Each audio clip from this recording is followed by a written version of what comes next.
Welcome to episode 102 of The Green Life. I am so excited about today's episode as I welcome a returning guest again. It's Skye Conway or Roar Skye, and she is coming back on the show to actually take the conversation a little deeper. She was here before, and I will link the episodes in the show notes, talking about her experience, getting sick, getting better, and the second time getting shingles and getting better. And it's been really a process and a journey for her. When she talks about her experience, it feels like it's been years, but really everything happened in a very short period of time in terms of healing. Her sickness has been indeed quite a few years. But this time we're going to talk about the mental health side of it. Losing her memory, disconnecting and dissociating from it all, and then gaining a memory back. And as she gains a memory back, her personality is coming back and really triggering this new journey and the steps that come from finding herself again. So before we get into the episode, which is quite something, I want to thank Namawell for the J2 juicer, but also for their C2, which includes a blender as well. So very strong blender to make soups, to make creams and sauces, whatever you want, and to keep it all plant-based and raw. So amazing product. If you want 10% off, in the show notes I have a link and a code. I'm not an affiliate, I don't make money from this one, but the code will give you 10% off.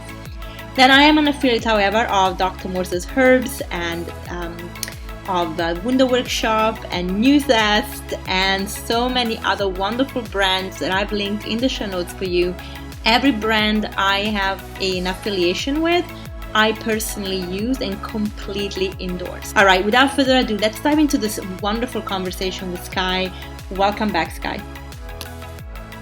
Hi, Skye. Welcome back on The Green Life. How are you, my love? I'm good, and you?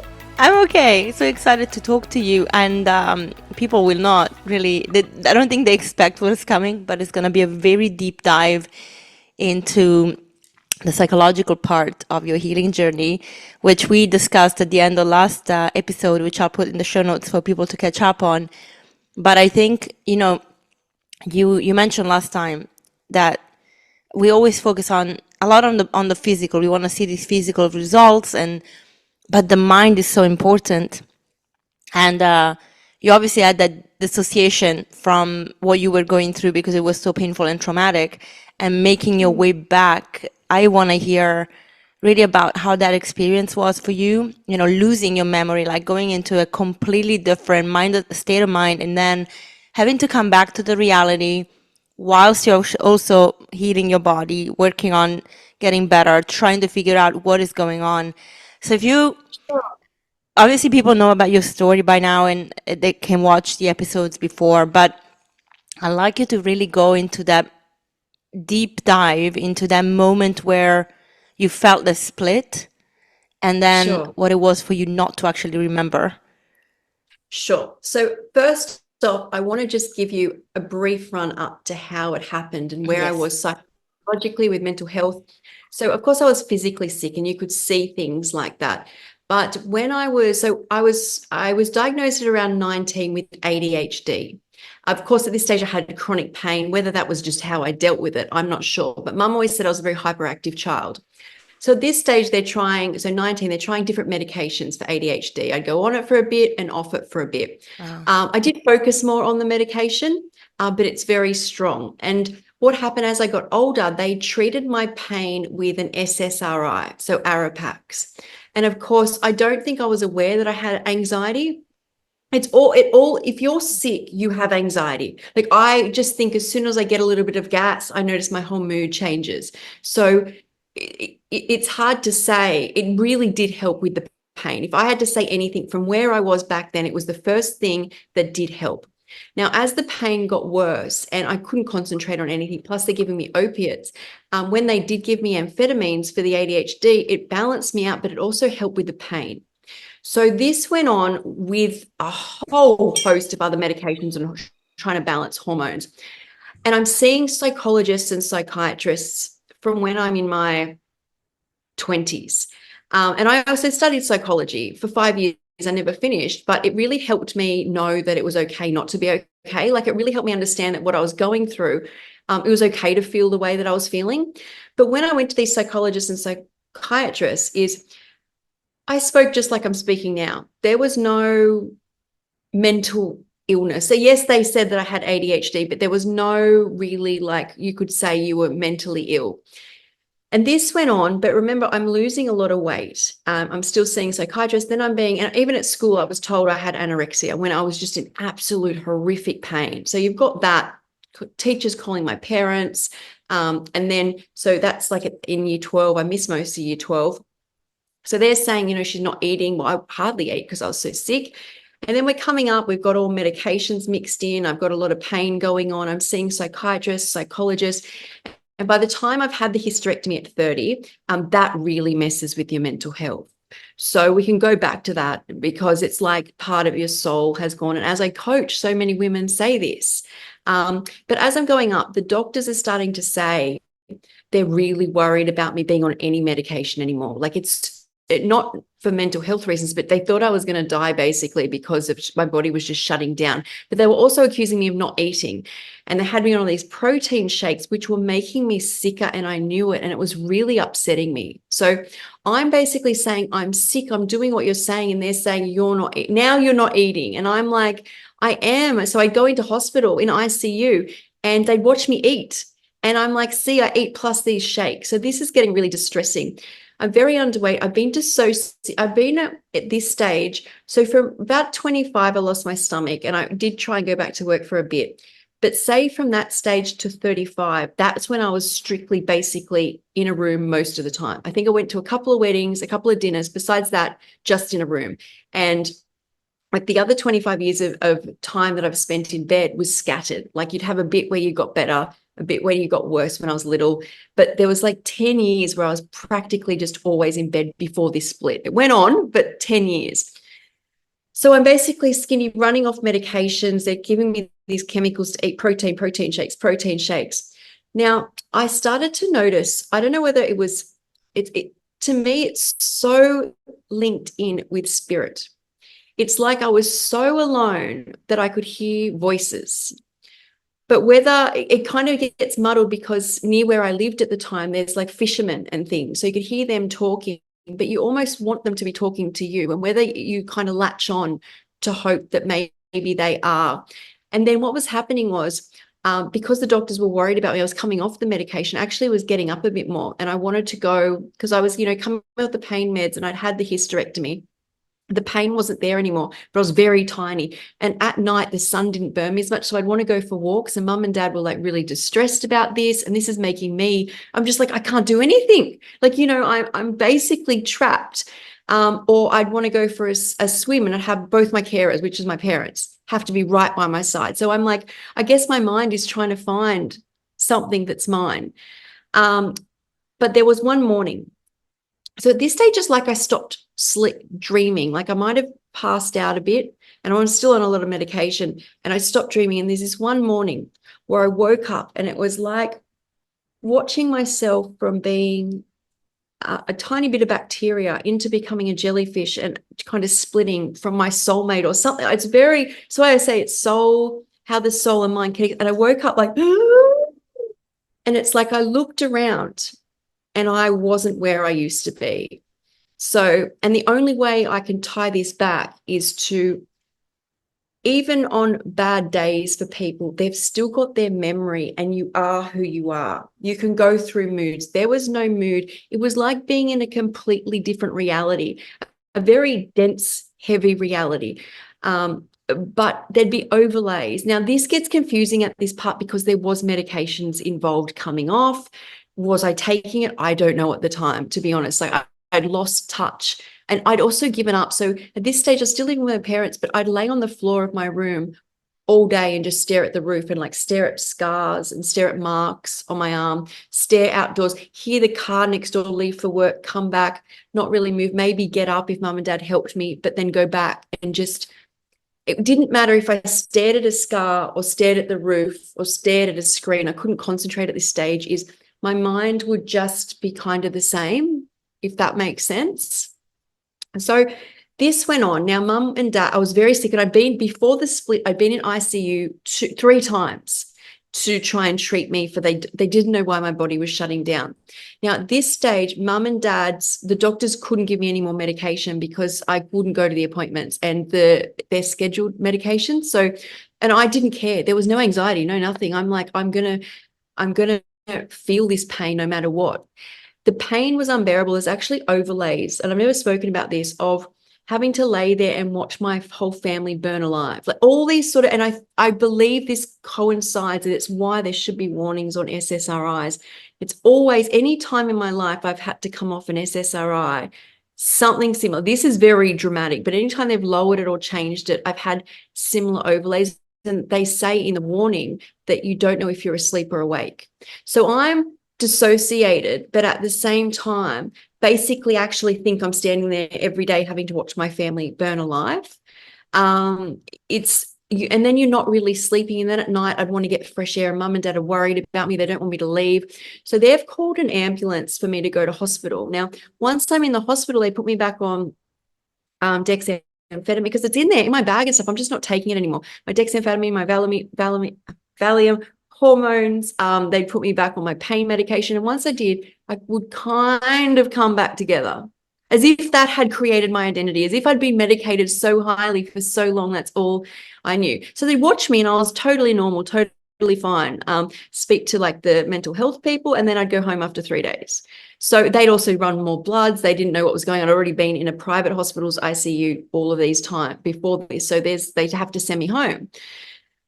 Get home, and the same sort of thing was happening, where it's almost like I didn't even drink water for days. Or sometimes I'd wake up and I'd just start doing stretches all night. I'd displace time. I was not taking medications anymore. It was just like, and I was very, very tiny. So back to hospital, my parents would send me, and the same thing would happen. They'd say, she's taking her medications. As long as she takes them, it seems that everything is fine. The third time, now at this stage, it's like my skin is on fire. It's like I'm not taking medications like I should. I'm like skin and bones. The only thing I'm really consuming, if I was consuming things at that time, was a bit of protein from the protein shakes. It's literally like I'd lay there burning alive, praying that someone would come help me. Now at this stage, I'm still at home. So the hospital came back again. And even when they came in, I think at one stage, because I wasn't taking my medication, I even called the police on my parents. Like I was very I didn't know what was going on. I was so scared. And every time I tried to leave the house, mum and dad are like, you can't, it's not safe. So I'm very confused. Anyway, back to the hospital. Now at this stage, I still have some fentanyl on. It's very low dose, nothing like I was on. These are like the last of it. Some OxyContin is probably still in my system, but there's hormone patches, and probably the Aeropax every few days. So they take me to a hospital. They put me in the acute ward, and I was not asleep any of this time. I was always awake. My limbs were always twitching, moving. And at this stage, they took me off everything that I'd known for a long period of time. So not weaned, everything that I'd known medication-wise, and put me on Risperdal, which is like an antipsychotic, but for me, it sends me into a psychosis. Like it's very strong. All these medications which had the opposite effect on me, like no Valium, nothing. And it was literally like laying in a room for at least 2 weeks, going to the toilet on the floor, screaming like the whole place was burning. In my whole experience of what I've been through, that psychological trauma was the absolute most horrific thing I've ever experienced in my whole entire life. Like losing my stomach was a walk in the park to what happened at this point. So then I've come out, I'm slowly getting myself together. And this is where, when you're asked your name, I could barely drag it up. Like some days I couldn't. Some days you've got forms outside the door, and if you don't talk, they think it's a psych problem, right? But my brain wouldn't work. I was very good at like science and medicine and health, and they'd put a book in front of me. I couldn't read. I could barely write my name. And I came out of this after 3 months. They wouldn't give me hormone. It was horrible. Came out of this after 3 or 4 months. And I looked better because I wasn't on much medication anymore. I was spending more time outdoors. I was very traumatized from everything, but it wasn't me. But I was up. I looked well. I ended up doing some work for my brother-in-law. I would go to the gym. I ate very healthy. I was paleo that whole year. but I wasn't me. And I was so scared underneath of ever going back. Probably I was scared of going back to the hospital like I did, but I think even more scared of going through what I did. So I played by the rules. I couldn't understand life. I'd never lived. So I followed what my friends did. And anyway, that's when at the end of the year that was 2018, I got shingles, and then everything started flooding back. But you have to remember, as that year goes on, as you function normally, I think what happened with my memory coming back this time is it tried to come back before, and I had, like, it was like I broke. Like, you couldn't pick me up. You couldn't get me to move. They called it neurological functional disorder after the shingles, which inflames you as it is. And I had to relearn to walk, talk, buttered toast. It was so horrific because you're reliving surgeries, events, things that didn't even happen to you over and over again while you can't move your body. So I finally get some sort of functioning, and now it's just psych problems. I stayed with a family member, had a fight. I ran away because I was so scared. No one could find me. I was in the bush. I slept outside in the bush for 2 nights. One night I was nearly thrown in a dumpster because I was sleeping in a bin. Like, I completely couldn't cope with getting sick again. It was getting sick again that scared me the most. So this is 2019. So I spent then the next 2 years in and out of psychiatric hospitals. And I mean, I went into one where they found me where I'd run away, and that was up in Newcastle. And then they drove me. I had one-on-one care because I wouldn't stay with anybody. I couldn't understand anything anymore, like mentally, physically, whatever. And I was just reliving things. Brought me back down to Sutherland near here, and I was in there for 10 months. Now, during that time, I was always flopped over from the waist. Like, I could sit there for days and they'd feed me and stuff, flopped over. And Mum took me to my old psychologist. And she said the only thing she thinks she's ever seen this before is shell shock from World War I, where they haven't seen it since. Because they flopped over, and I couldn't comprehend what I was doing. And even I remember my mum driving me to the psychologist, the fear, it was like I thought everyone was going to hurt me. Where all this came from, I do believe the medications had a massive part to do with it, but also the trauma. But it's just whether people should be blocking their trauma, right? Anyway, so I come out of this, and eventually Mum gets me to get back into a private psychiatric hospital, which isn't, so I've been through all the acute ones where you're scheduled and you can't go to private. And it's so much nicer in private, but they put me back on some of my old medications. So not the Arapax, but a similar one, and some dexamphetamine.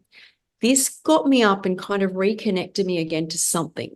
Okay. So I'm eating vegan as well at this stage. So when I got the NFD, it was like, as I said, my soul is so tied into this. I couldn't eat anything with an animal in it. I'm like, how could I? It's like finding myself, right? I'm like, how could somebody eat? Like, I'm not eating their babies. Why, no, sorry, they're not eating my babies, or, that kind of thing. Why am I eating theirs? This was all coming up. So they put me on this medication so I get home. So I can sit up, and so remember, I can barely concentrate. And during this time, I didn't sleep. I black out for about 40 minutes, then like sit up, and then I sometimes do something manic, and then I couldn't move again for ages. So I get back home with Mum and Dad on a few medications. Now, I could do basic things, but I didn't leave my bed. I didn't leave my room again. So this is going on since in 2019, 2020, 2020. So once I got home and I'd have like dinner with Mum and Dad, I'd have a bit of red wine with Dad on a Friday night, and I noticed that the reliving of the experiences was not as bad. And so then, of course, and I can't get out, so I'm stealing alcohol off my parents. My disability money I'm using to get order in drinks anytime I could. And there was no pleasure in it. Like, I remember when I used to be able to have a glass of wine and be like, oh, this was literally to numb. I did not want to feel a single thing. So I thought I had a couple of years of this. And in the meantime, my psychiatrists and psychologists are increasing my dexamphetamine because it keeps me so present. I don't experience these things. So we've got a cocktail going on once again of the same sort of medications. Anyway, I end up back in hospital because my liver starts to fail. And this isn't the end of 2020. And Mum and Dad have said no more. It might have been the start of 21. It was very close to when I went raw. Mum and Dad said no more. Actually, it must have been 2021. no more, we can't deal with this because mum has Lyme's, like she's got to get well too. We can't keep, we can't do this. So I was completely cut off, but a family member or a family member would check in. So I was living off my disability in hotels. I tried to go to rehab and that just didn't work out. I actually was starting to have seizures and they sent me to another hospital, and then the hospital kicked me out. I remember sleeping outside as well. Like I was kind of like, people were checking in, but I was alone. And family members were trying to help me get an apartment because I can't ring or call or I'm just still disconnected. So I'm kind of being watched from afar. Eventually they get me into still vegan. And at this time, if I had to do something, it was like I had imaginary friends, and whether my brain created it out of necessity, it was like they were famous people that I'd seen on screens, but they came to me to help me get to the shop to get my kebab for dinner, or help me get up, and even I had to change hotels and help me, was with me. Someone was always with me at that time, as in no one physical, but my brain, whatever was going on, had done this. And then I get my place. And at this time, I actually feel a little bit of like safety. And this is the year this is when I'm still doing vegan, and I can't do much, as I said. And I'm kind of a lot of the time just eating fresh food that was getting delivered. And then I'd try and make an effort. So once I lived in my place, I drunk 3 more times. Like as in I'd start drinking, and then I'd drink for like the next day, but then I would literally wet the bed. Blood would be coming out of me both ends. My body was shutting down again. And I knew this was it. Like I knew I had to do it. And I actually had a big fight with my sister. And that kind of even was like the last push of like, I don't want people to treat me like that. So I was with my sister. She kicked me out in the middle of the night. And I realized that I had been drinking, and it wasn't that I had been drinking. It wasn't much, but I had been drinking. And I realized if I put myself in these bad situations, I'm giving people the opportunity to treat me like this. If I do good, people can't treat you like this. So these are the things that it's so basic. You're on a really basic, it's like being a child. You just kind of work these things out. So then I worked out that I'd do the vegan thing, right? But I'd do very natural. So that's why I was doing fruit salads. And that's when I steamed the pumpkin again. I had done it before, but I just thought, it'd been mixed in with everything else that I was doing, which was usually cooked. And I'd been doing a lot of fresh. And that's when I steamed some pumpkin. And then I was back in bed for 4 days. And I'm like, hang on a second. And then I'd be able to better. And when I say better, I mean function at a basic level, but with routine. So get to the clothesline, sit in the sun with a bit of a salad going on, not big things, but maybe walk to the park. Okay. And then I'd have steamed cauliflower with some turmeric, maybe coconut oil, whatever I put in it. And I'd be back in bed. And I'm like, and it was literally like, this is how my thoughts would go. What are you willing to do? And then it would kind of be like, look at all you've survived, and you've just got to eat the raw food. So that's how it kind of came to that. Like, it was like, if you can go through all of that, and Skye, God's saying, the universe is saying, you just eat it raw.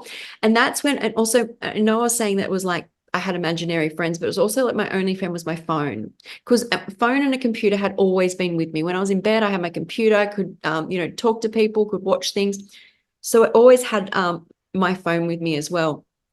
But that's how the raw came about. And then within 6 weeks, I'm up, connected to family. I'm doing walks. I'm in the ocean, no tachycardia, no hormone problems. I had my liver tested, and he said it was still bad, but he could see a difference of it dropping. But then again, I hadn't drunk in a long time, but off and on, really. I don't know. There was a lot going on there. Anyway, every symptom that was physical had gone, and I felt amazing. But there was always part of me that knew throughout, since that first, that time when I said I had this dream, like I was a jelly, like started bacteria, and I was like, from that point, I knew I wasn't Skye that I always had been. Whether, prior to that, no matter where I was in life, I was always Skye. And even when I referred to myself throughout eating raw, there were always different Skyes. There was the Skye when I was young, the Skye with chronic pain, the Skye that, had the split with reality, the Skye. I couldn't grasp that they were me, I guess. But I was so healthy that I had no idea that I had lost like my memory. And when I say lost my memory is, so I could tell you, and I've been in interviews, I could tell you exactly what happened, but I couldn't feel it. And it wasn't like it actually happened to me. And it's like kind of telling you a story you've seen on a television screen as opposed to actually living it. And then, so I've been raw, as most people know. And then recently, then I got shingles again. And before shingles, it was very similar to when I got the shingles the time before, where I get very traumatized, it's like my whole body is shaken up. And then I can't get up again, even on the raw foods. And then I do the juices, which are really light. And I seem to be doing better. But you have to remember, during the time I did the juices, I'm not good with herbs, but I had a calling to push them. So usually I can have herbs for a couple of days and then gone. So and especially like the brain, right? I do notice that when I'd have it, I'd click. It was almost like having an amphetamine. It would click on, but then it'd be too much. But I pushed it. And I know it contributed to what happened after as well. It was everything, right? Everything all adding up. But I want to say that I do believe that the brain herbs helped me get where I am now. So I came off, and this is just recently, a couple of months ago now, and I'm eating and I'm walking, and all of a sudden massive streams of memory start to come back, like things, and with like a whole picture, like I'm getting goosebumps, like the feeling, the emotion, it was me, I'm in it type thing. And what happens when this happens is, it's like Mum calls it, it's like I'm a puzzle being put back together. We are our memories. We are our emotions. We are our feelings. And as these come back, I feel like Skye, like obviously different Skye, but I'm still the same Skye. So it's like all, I'll give you another example. So when I was younger, like a lot younger, and when I was well or doing well, there was a period when I was about 12 when I did well for a few years. I was great with boats. Like navigation is really, really good. I noticed when I got well, I couldn't even turn the corner in Mum and Dad's garage, and I couldn't figure out why. And then recently, now I'm like all my skills must be, somehow are all tied, for my case anyway, into my emotions. So even things like navigation, just all coming back together. And when I first started eating and I was like just getting my life back together, they were massive chunks. You don't know when it can be a smell. You don't know when it's going to, most of the time it happens out in nature. And out of everything that's occurred, it's probably the greatest gift that I've ever received. Like to have the girl that you were born as, like you think she's gone because you've been through so much or whatever's happened, and then she comes back. It's like your bestest friend in the whole world, even better than that, coming back inside. And what makes it more rewarding, and I can't stress this more, is all the work we do. You do it as well. People who work on their health, when you get these rewards, you feel like you loved yourself that much to get that much. Like it's not like in out, you get your hair dyed and it's, you're looking like $1 million. This is like hardcore work where you're the one getting up every day, doing the walks, doing the juices, doing the food, and then this happens and you're just like, it's incredible. Wow. That was that was the interview. Thank you very much, everybody. No, I mean I mean, I don't know how to even go deeper than this. Is so wow. It is intense, but you know what? I can actually relate to some of the things you said.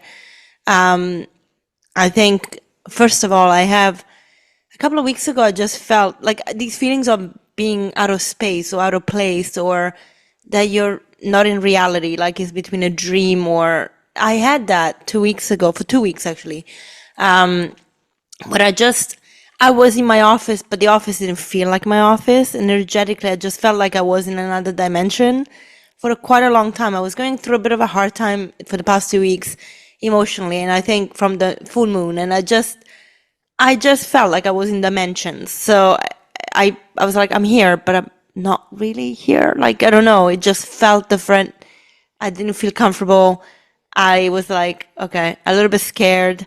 Um, but I also realized that the more I talk, and that was one thing, and now seems to be okay. But the more I talk to people about my experience as well, I actually realize that there is so much trauma that is still trapped. That as I talk about it, it's like you're loosening up the fascia in your body, you're loosening up the fascia in your mind, and things are slowly coming to the surface.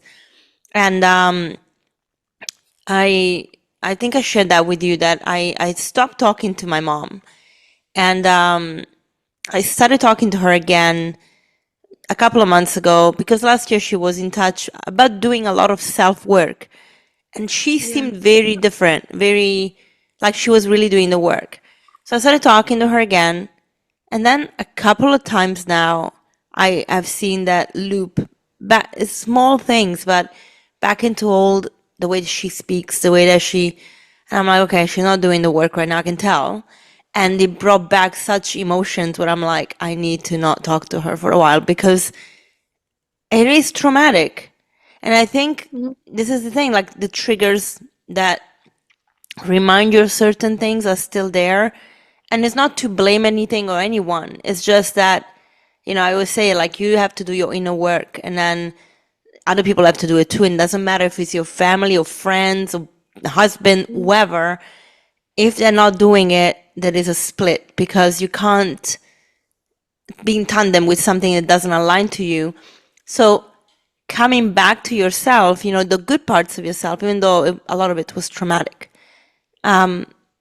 is also probably allowing you now to like discern certain things, like certain people you want in your life, certain energetics you want in your life, certain missions you want in your life.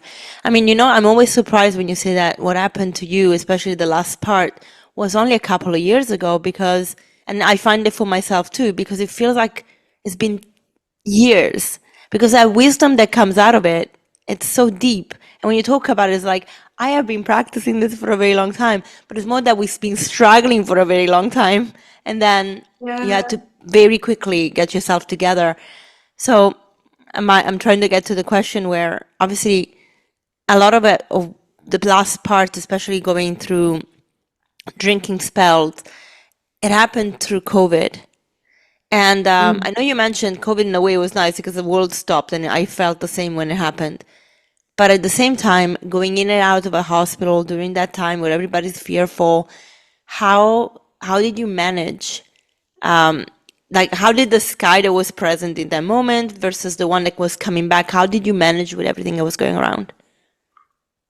I didn't COVID. So you have to understand when you've been through that much trauma, whether you get an invincibility syndrome or something, it's like I've literally been through everything. What is COVID? That's how I I felt the was at that time. I was like, what is this crap type thing? Like, I've been through um so much that what is this going to do to me? And whether that's just where that Skye was there. But you've said something interesting about patterns. So by splitting, I feel, and dissociating, it's the way that my body, it's the only way I could have healed. So now that Skye's back, so for example, when I went to Mother's Day yesterday, because Skye's back, I'm sitting there, and usually when Skye, even when she was in chronic pain, if I got up for the family day, I'd have a little glass of wine, I'd have some of the food. This is more before I was alcoholic. This is, much younger when I'm around my family. So it's a whole, that I guess is what a lot of other, it's the trauma stuck in the body, which was always there, but it wasn't there when you're dissociated. It's almost like I was a different person. If you're a different person, you don't have those traumas, because I think everyone was always amazed. How did Skye get so well? How could Skye get well and do all of this? I wasn't battling myself at the time. Skye was out. Skye was out, not there. But those things, I almost, I know you can look at it however you want, but I almost treasure those things because they're Skye things. Like when I sit there now, I have to go, no, Skye, you do your thing now, so you're well, because I think I'm Skye whole and well. And I think that's what everyone walks around thinking. Whereas before, I was in a very fragile state, but without being connected to things. So I was very clung to the food. Like if something saves your life, you cling to it, right? Whereas now there's so many components of me. I'm like, do I really need to do this now? And that comes back in, which I think is what everyone else around me is struggling with, yet I didn't for that time. I know I've gone off the topic of COVID here, but like No. that came that it would be, that's where I'm at now. Whereas, because you're saying, there's these patterns, and I didn't really have that when I got well. It just kept getting better and better and it was similar to that 1 year where I was still dissociated back in 2018. I got better and better until it flips into distress and shingles. And then I think that time it tried to push my memory back, and I just completely like snapped in a million pieces. And this time, with the work I'd done and just believing in myself, trying the juice, a bit of herbs, and then getting back on the food, I think I pushed through. Are you still fully raw though, right? Yes, fully raw. I eat very differently now, but it's probably also because I've come off the back of the juice cleanse as well. Yes. I'm very heavy into like greens, seeds, nuts. Sugar sets me off really bad at the moment. I can't do much sweet fruits. But I hear that people, when they come off something like that, because essentially I know it was 46 days, and then it was another 30 where I tried to add bits of food in, then I'd run back to the juices. But before I started, I'd done 2 months on grapes and watermelon. So it was a massive to come off the back of that. So I can't really say to people, and it's raw, it's all raw foods. It's just not, and I think I've got my memory back that I don't have a stomach. So I used to consume a lot of food, and I cannot anymore. Like it's like Skye, no, because I used to have like my small meals each day, and then when I was dissociated or whatever, I just was eating these massive things. I always had like a bit of a swollen stomach, but I thought I'd just put on weight, it was healthy weight. And now I've kind of all bits of what I've learned are there, but also Skye's come back where it's like, Skye, you cannot sit down and eat all of that fruit. You're better off having a denser, smaller meal. And that's just the way it is when you don't have a stomach. So they're things that are like, they're just things that you take for granted that you've learned along the way that had gone completely out the window until I've come back. Well, what other things have you found have changed since you felt like you have come back into in your consciousness? So people have asked me before, this is really personal, I don't know whether, I'm sure people are interested. So I haven't dated since I've come back, and it never fazed me. Literally, it was like, I've got my food, I've got my nature. It just wasn't there. It didn't even pass my mind that I was different. So it's like, yeah, I could probably start dating. I'm not dating anyone yet, but that side of it is come back. Who I want in my life, and like people used to come to me with like, they would go, this is going on, blah, blah, blah. And I would just literally glaze over. Now I can like engage my concentration. Oh my gosh. So when my memory came back, I got this massive head cold, like no head cold I'd ever had. And you know what? I think I might have told you this before, is when I first tried the herbs, I wasn't on herbs at this stage, but when I first tried the herbs about a year ago, it felt like my brain was leaking. Very similar, but so heavy. Like 3 weeks, I had temperatures low grade, but still temperatures for 2 weeks of that 3 weeks. But I'm like, Mom, I'm watching a movie. I'm like watching the story. So of course you can always see. I didn't know like that. You can call it ADHD, or just if you're that distressed, I think you can't sink into something. I'm like, I watched this movie. I said, being sick now isn't that bad. It's like my body got me to really stop. Like Mum and Dad took me to Queensland, and next minute I've got this worst head cold. It was so bad. But I've watched, and my concentration is just getting better and better. But on that note, when you have concentration, you sink to blue light. So when I had no concentration, I was sunk to the sun, the moon, and all of that. And that probably happened once again spiritually, like back when I first split in 2017, 18. Now, once you have concentration, you subconsciously sink to whatever you're engrossed in. And that brings back Skye, more of Skye. But the concentration is like a massive one. So I'm really good. Like I watched a movie last night and like at the end, I felt something from it. Like I haven't watched a screen and felt anything. So I can feel things too. So when memories come back or I think of something or I think of someone, I'll be like, oh, or like I can feel them now. Yeah. I just very interesting point. Actually, we talked about dating last time. I asked you if you were considering it. You weren't at the time, so it's funny how in a Yeah. couple of months, Like, boom. But but what I like to ask you is this. Obviously, you just mentioned sinking into blue light versus the rhythm of nature that we are more into, which is actually how we should be. How are you going to balance out? Because it's very easy to go back into this very hectic, attached to technology and then forgetting about looking at the sun, the moon, connecting to that rhythm.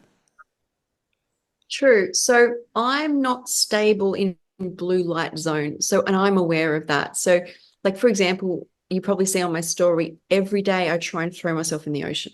It's not going to matter even if it gets cold.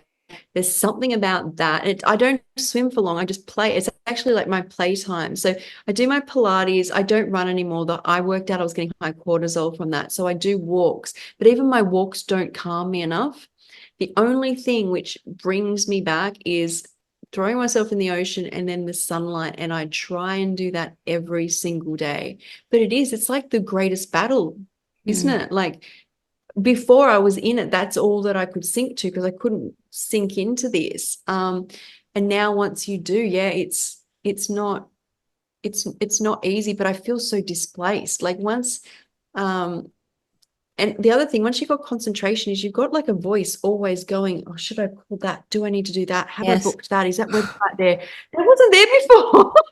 It's not there. Now it's like you're trying to, you want that. Like I feel like it's a gift that I've got that. But like you can be consumed by it. You're at the beach and it's blah, blah, blah, blah. Yeah, you're not. It's hard to be in the moment. And Yeah. it's funny because sometimes most of us are trying to disconnect from this and going where you were, right? To that complete, I'm in the moment state and connected to nature. Maybe, I don't know if, sometimes I wonder if things like ADHD and those are terms almost that make us feel like we have to be in a certain way. But actually, are we not maybe naturally designed to be a little bit more etheric and just be more connected to spirit because that's what we are? We're just having a physical experience. Of course, I'm not talking about getting so etheric that we can't function anymore, but being able not to watch something, not to look at something, not to hear something. I've actually lately caught myself, I'm like, I have to always have something on my phone, like it's whether it's subliminal meditation, like noise. And I'm like, I need to get comfortable with being in silence and quiet and not listening to anything. And I think it's because when I do, I'm listening to myself, and because I'm trying not to go deep into certain thoughts, I'm like, the noise is much better. The subliminals are distracting my subconscious. So thank Oh, you. it is. Doesn't it? Like even when you're in psych units, all they're trying to do besides the medication is teach you distraction techniques. And I'm like, well, Yeah. it's the way that I got through this by dealing with it. But what I think happened for me is I've always said this, I don't think I would have survived without the raw foods physically, but also mentally where I was, right? So think about Dr. Morse talking about he ate oranges on an orange farm for 6 months and he's Yeah. off with God. Right? So when I healed, I felt like I was with God, but remember how lightly I ate. I was literally eating fruit all day and my salads at night had no spice. It was literally, it had to be whole foods. Yeah. And even then I was doing more fruits. So it was like I had found a realm that I could be so present in or with God. And that was my friend. Because really it Yeah. was. That's what it was like. It was like, I think I've said this before, is like I worked out when I'd had the dissociation, like the moon was always there and the sun, because I couldn't concentrate on my screen anymore. And then when I got to the psychiatric hospital, the first thing I wanted to do is, and I didn't sleep. So I used to sit by the window and just stare at the moon all night. So the raw foods took me to really the moon. If you've been on just fruit, you'll understand what I mean.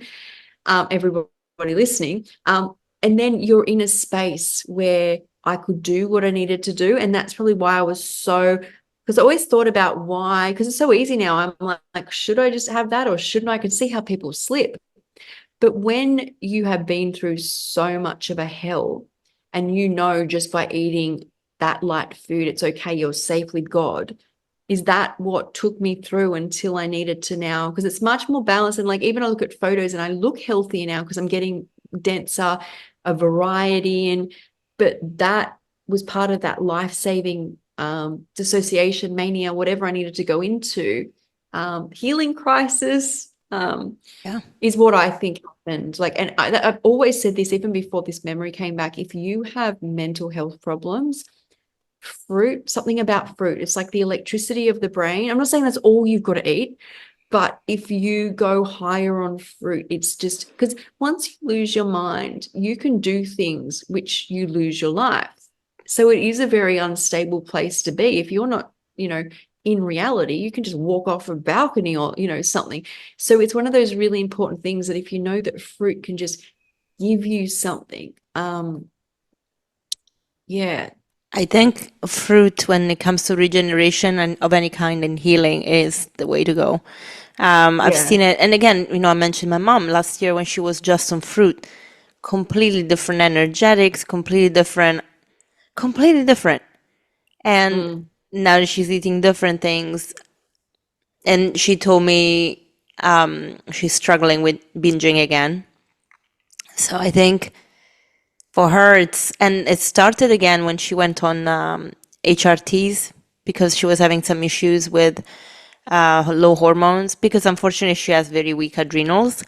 And although Right. I got, she was in Europe, so I organized for the herbs to be delivered to her Mm-hmm. so that she could use them. But she got a 1 month, well, not even one round. So you need to, if when you're regenerating your body, you need to do at least 6 months, and of course it gets Mm. expensive, and she can't get them in South Africa.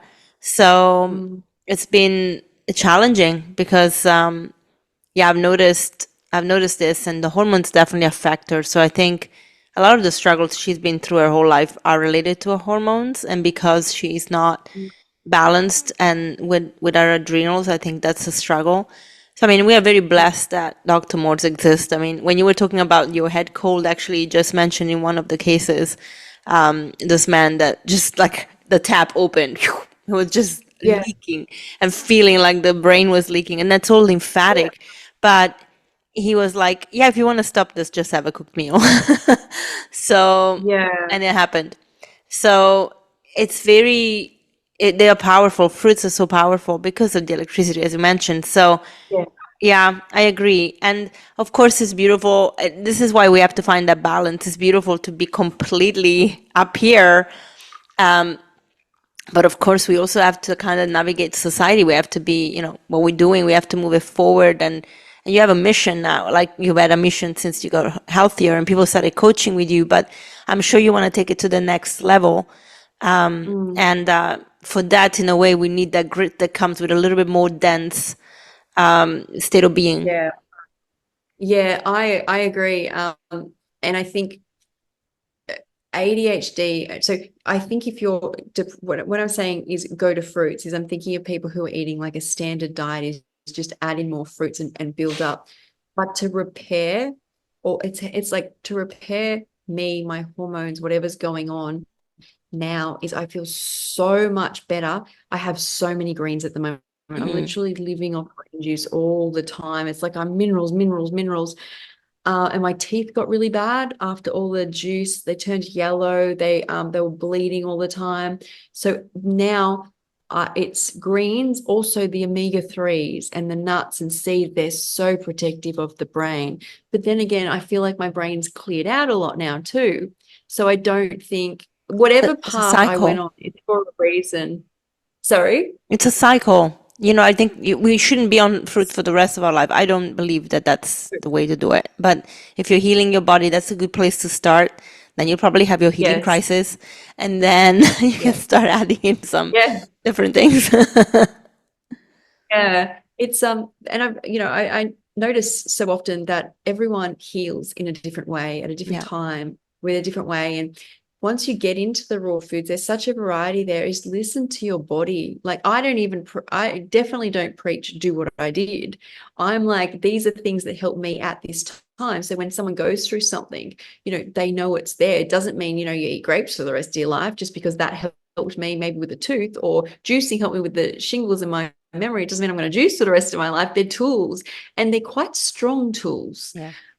When you're in the raw realm, like doing like all this work, and you're around, how do I say this? So everyone's doing, different things, but there's so many different raw tools, and you want to treat them. I treat them like they're like medications now that I'm in the raw realm. Like if I was eating a standard American diet, I don't think they'd have the same effect. Mm-hmm. But because I am in the raw realm, things are quite strong. So like to me, the grapes and the juice and all that, they're as good, if not better, than medicine. But you don't take a medicine every day. You really don't want to, because you're not going to feel very good. Mm-hmm. Yeah, exactly. Good point. And I last time we talked, you were doing the supper clubs, but there was Yes. an announcement that went out that you stopped doing them. Can you just maybe give me an update about that? Okay. So when I had been building so I had I took some time off because I had the shingles, and I was turning up to dinner club once I got well, with grapes and then watermelon and then juice. And then I got a head cold. But in the background, I'd also built a whole new course. And I was in the process of launching that and my free group. And it's like, Skye, you can't do dinner club where you're at. And the other problem is if you're really healthy, that's great because you can show up with what you're eating. But I didn't know what I wanted to eat anymore. And when my memory came back, it wasn't fair on myself to show up making these fancy dishes when I didn't want them. It's not that I don't want them, it's that I was so confused over what I needed now, and that just added more confusion. Plus, as I said, I built this new course and I wanted to launch that. So I had to pick, and I'd love to go back to it. But even right now, like I said, maybe in a couple of months, but even right now, I'm not there. Like what I make is so intuitive, and I don't want to feel like I've got to make this and make it look, and make everyone like it. So that's what happened there. I had to make, a decision. And I'm still raw and I still make raw dinners, but I have to do them for me right now. Yeah, I hear you. But the dinner club is still going on, right? No, so my offer was for Leanne to take it over, Yeah. as in she can completely have it all. She can have even the old recipes, take it on, but she's not very good technically. So I did all of the building of the site and the reels and that. So she didn't want to do that. So because I was happy for her to just take it all and do it with somebody else even. Because it had been a long time where I was showing up or making dinners and not eating them because I was still juicing. So she didn't want to do that. So that's why it's on hold. It's on hold now, but I'd love to get back to it, but I just have to find my style. Like right Yeah. now, like I'm still on the back of the refeeding, and like, tomorrow night's a couple of nights, it's Wednesday night, and I may just want to have a smoothie or a juice that night. Yet if I'm committed and then I'm showing up and I'm really authentic, like I'm not very good at doing the like, oh, yum, yeah. I'm like, it doesn't work. So Yeah. Okay. yeah, That's I mean, it makes a lot of sense. Wow. So yeah. what is next? What is your course? So I discovered and I think I've always known it. So a lot of when I haven't been that well has been my gut health. Really, my gut has suffered. I don't have a stomach duodenum and the top of the intestine's missing. So if I can find a way to get healthy, it's because of my gut. Like even before the shingles, my gut swells. If I'm stressed, my stomach swells. Like it coincides, but at the same time, it'll swell before something bad happens too. But I noticed the juice, I call it the path of least resistance. What the juice did is gave my body the ability to get the nutrients it needed without a huge amount of energy spent. Like think about if someone eats a chocolate bar, their body's like all this energy and gets to the end and there's nothing there, and that's distressing. If you can get it in, I'm not saying everyone has to juice. Everyone has a different level of getting nutrients through their gut, because once the gut goes and you don't absorb, you can't treat. anybody. Yeah. So I've launched a new course, a new group, and I'm like so into it now because it's just my gut is doing amazing. Like I really wasn't, but I didn't know that during my healing. And now it's all about listening to my gut, having great gut health. And it seems that when most people heal their guts, everything just starts to heal around them, no Well, matter you what's going mentioned, on. yeah, you mentioned your focus, concentration. I mean, that is the gut-brain axis, which is a very, very True. well-studied connection. Yes. So the more you heal your gut, the more your brain is going to also switch on and connect. So absolutely makes sense. Yeah. Yeah. So that's where my focus is now. And I just have, it's interesting doing work now and having me, like having the concentration, having this like real driven passion. Whereas before, as I said, I was kind of in God's world still, like it was there and I was more sharing, like, this is Skye and this is what I do. And now I'm like, no, man, this is what you do and this is what you get and this is how you feel and you can do it too. And so Yeah. that more passion, now that I'm back. Amazing. I love that, Sky. Beautiful. Well done. Oh, Wow. thank you. Well, we'll have to watch closely because you have quite a lot of stuff that I'm sure will come out of this, especially now. But um, you are traveling to Hawaii. When is that happening? Yeah, so I go on the 23rd. So when I first got well, I was 10 months raw. I did an interview with Gillian Berry, and Mm. then we just became best friends. So we like talk every day. We haven't met each other yet in person, of course. And then I'm going over to meet her and spend a week with her. And then mum's meeting me over in Hawaii as well. And we're going to spend 2 weeks there. That is amazing. I love that. This is the first time I'm traveling overseas alone. So since I've been well, I've been to Bali with my family, but that's it. So now Mm. I'm like, oh, my mum's going to meet me, but I'm traveling by myself. So I'm really excited. Oh my God, I love that. Well, I'm looking forward to all the reels and updates. I'm sure you guys will have a great time together. Yeah. And Hawaii has got amazing produce, so yay. Yeah. Coconuts galore. Oh, we all know I love coconut. Yes, coconut galore. Oh my gosh, I actually thought about you the other day because I was in the supermarket. I had to grab something very quickly.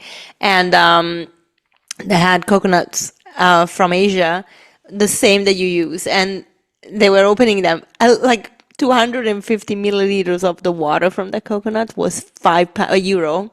I'm like, really? You can get those for like literally free in Asia. Like you can go to Thailand or I India, know. wherever, and it's just like literally they throw coconut at you. Like I never appreciate this when I lived in Mauritius and I had a coconut tree in my garden. I was eating it. I was cracking it open and eating it. But like just now, I'm like, I wish I still had the coconut water available and I the know. mangoes. I didn't even eat mangoes at the time. Can you believe it? It's crazy. Oh, Oh my God. no. Oh, hindsight. One of those things, right? Yeah. So, anyway, thank you so much again for being here and sharing, and very powerful. I think we all have to really pay attention to our mind and what it's telling us, but Yeah. also trauma healing is so important because we store it. We just don't realize we do. We do. I also think the other thing is don't think the good, healthy work you're doing is not going to be rewarded. Yeah. You don't know when and you don't know how, but if you keep chipping away at it, the body, the mind, the soul will reveal magic. Yeah, it's like exactly what manifestation is like, right? So That's manifest. right. Yes. Amazing. Thank you so much, Sky. And let's chat again soon. I am sure there will be other Yes, things that we'll have to discuss as you of progress through your course. journey. Of course. Thank you, Chantel. Thank you. Bye. Bye. Thank you, Sky, and thank you everyone for staying on for this episode. I hope you enjoyed it, but also got inspired to really deal with any trauma you have in your life. Sometimes we have the tools to do it on our own. We can learn the tools, we can really acquire them on our own and be fine. Other times we need support. So if you feel like you're struggling, please reach out for help because it is just invaluable and it can help you out.